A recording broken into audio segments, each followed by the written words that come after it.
Hello guys! Hello Aquarius! Welcome dito sa aking channel, Palaran 888. Welcome! This is money, career, financial reading para sa lahat ng Aquarius for the month of August and September. Tingnan natin. Baka makatulong to sa'yo. Cherishing self. Okay. Aquarius, sinasabi ng baraha sa'yo dito na para sa buwan ng Agosto, kailangan mong unahin ang sarili mo. Buntis ka ba? Nagpaplano kang mabuntis? Busy ka sa trabaho? Iwasan mo yung sobrang kape, sobrang alak, sobrang pag-shopping, sobrang pagre-reward sa sarili. Okay? Alagaan mo ang sarili mo kasi yun yung pinaka-importante mong kailangan daw na gawin. And make sure na mayroon kang oras para sa pagpapahinga and mayroon kang oras para sa sarili mo and sa pamilya. Kumbaga balance yung oras mo. Okay, Aquarius.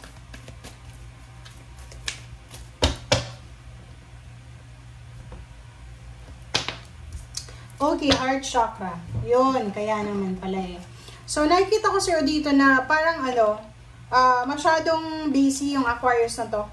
Busy siya sa trabaho, busy sa negosyo, busy sa pag-iipon, busy sa pagpapayaman. Wala na siyang oras para sa relationship siguro, wala na siyang oras para sa sarili niya, sa pagpapahinga, sa spiritual or kano pa man.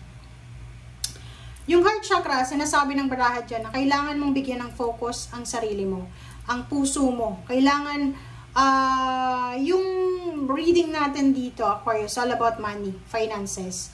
Pero yung barahang sinasabi, yung barahang lumabas sa'yo, yung first two cards, sinasabi na wag masyado tayo materialistic. Okay? Yung parang yung bago ako nag-read ng baraha mo, nanood muna ako ng pelikula. Yung The Materialist. Diba? Sino ba yan? Si Johansson, Dakota. Okay? Ang lesson doon, yung parang contentment, diba?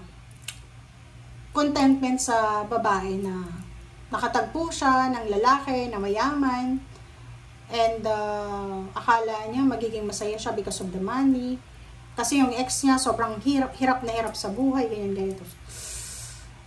So parang ganito yan eh, yung sobrang busy ka sa trabaho na wala ka ng oras para sa sarili mo. Kung ikaw isang Aquarius na trabaho ka ng trabaho, lalo kung graveyard shift ka sa gabi, diba? Nagtatrabaho sa gabi, sa umaga, yung mga security guard dyan, mga nagtatrabaho sa call center, mga doctor, mga nurses, yung mga police, militar, mag-iingat kayo. Kasi, kailangan yung bantayan yung inyong physical. Kasi, walang kwenta yung yung pera, kung yung body mo yung mag-deteriorate, diba? So, make sure na balance. Dapat, kasi number 4, heart, make sure na may oras ka para sa sarili mo, mahalin yung sarili mo. May oras ka para pakiligin yung sarili mo. 'Di ba? Kasi hindi naman lahat ng oras pera yung magpapakilig, 'di ba? So dapat kinikilig yung puso mo, kinikilig din yung wallet mo, at the same time healthy ka, 'di ba? Healthy mind, healthy body, healthy wallet, 'di ba? Healthy body. Kung anong healthy diyan. Okay. Two of Swords and Judgment. Diba? Ang nakikita natin dito, mayroong Aquarius na hindi siya makapag-desisyon because marami siyang iniisip na what if? What if eto na yung ganyan? What if, halimbawa, medyo may edad ka na, tapos may asawa ka, babae ka na Aquarius, gusto yun ang magbuntis ka. Pero what if, kailangan mo munang ma-promote bago ka magbuntis, diba? Parang nakikita ko sa'yo dito na you are afraid, you have fear of uncertainty, you have fear about your future, diba? So parang natatakot ka, ano bang mangyayari sa buhay ko? Mayroon ditong parang natatakot siyang mabuntis, natatakot siyang mag-asawa, makipag-commit because hindi niya alam na baka in the near future maghirap. Naku guys, wala tayong control dito sa mundong ibabaw, okay? Huwag mo i-sacrifice yung kaligayahan mo just because takot ka na maghirap ka sa buhay. Okay? Kasi wala tayong dito, kahit ngayong pinaka-milyonaryo, bilyonaryo na sa mundo eh. Hindi sila sigurado kung hanggang sila mamatay, milyon pa rin yung pera nila eh, 'di ba? So, Kaya nga, di ba, may iba na hindi uma-attend ng Christmas party, ng family, ng reunion, kasi nag-overtime. Yung iba naman, Christmas, nagtatrabaho. Di ba? Yung parang ginugug, kasi double pay pag Christmas, New Year. So, parang sinasabi ng bara sa'yo dito na, huwag tayo masyadong materialistic. Okay? Yung takot mo na yan, takot lang yan. Okay? And yung Knight of Cups and Emperor, sinasabi ng baraha sa'yo na, kailangan mo munang unahin etong puso mo. Kasi, will follow na yan eh.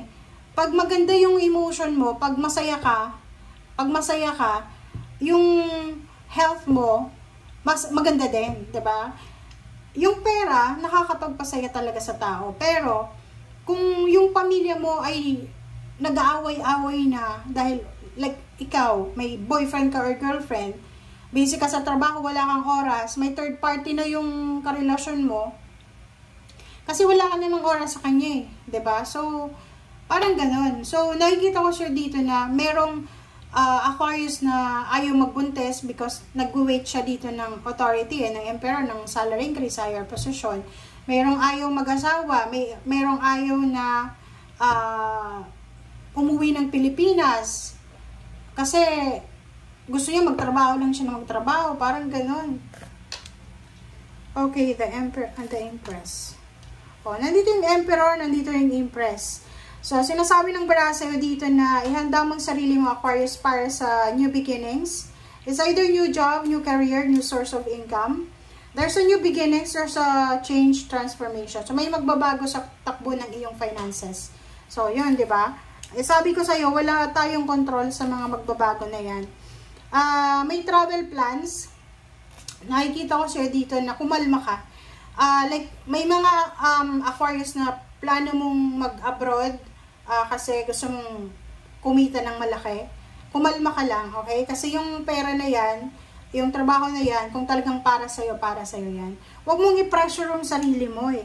Kaya nga sinasabi ng baraha dito na alagaan mo yung sarili mo kasi masyado ka nang napipressure eh. Para hindi ka na natutulog sa gabi sa sobrang problema or isip sa problema sa pera. Problema sa pera eh. Parang sinasabi ng baraha sa'yo dito na gustong-gusto mo nang magkaroon ng magic eh. Parang gustong magkaroon ng magic sa pera. Yung gusto mo na sana pagkagising mo may pera ka na. Sana pagkagising mo mayroon ka ng ganito, ganyan. So, nakikita ko sa'yo dito, pwedeng sa past, marami kang pinagdaanan na problema. Kaya natatakot ka para sa future mo about money and relationship. Kasi, napagdaanan mo siya. Pero, let go. Just let go, let God. And love yourself. Cherish yourself. Kasi ikaw yun eh. 'Di ba? Kung halimbawa na sa sobrang trabaho, magkasakit ka, 'di ba? Paano na yung pangarap mo? So, kailangan mong i-prioritize yung sarili mo sa ngayon. Lalo ngayong August na to. Okay? Yung pera na, andyan lang yan. Okay? Thank you guys. Bye!